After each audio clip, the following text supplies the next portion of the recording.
101 વાતો વિજ્ઞાન સમજની. લેખક યશવંત મહેતા. કૂવામાંથી પાણી ખેંચતા દોરડું તૂટે તો શું થાય?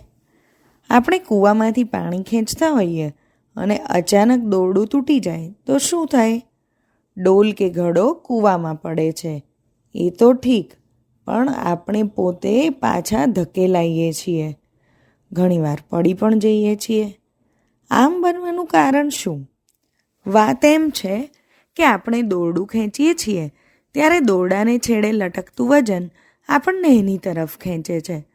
એટલે જો દોરડું તૂટી જાય તો આપણી ઉપરનું એનું ખેંચાણ અચાનક તૂટી જાય છે અને પરિણામે આપણું સમતોલન તૂટી જાય છે.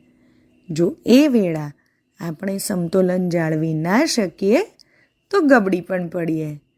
આવજો.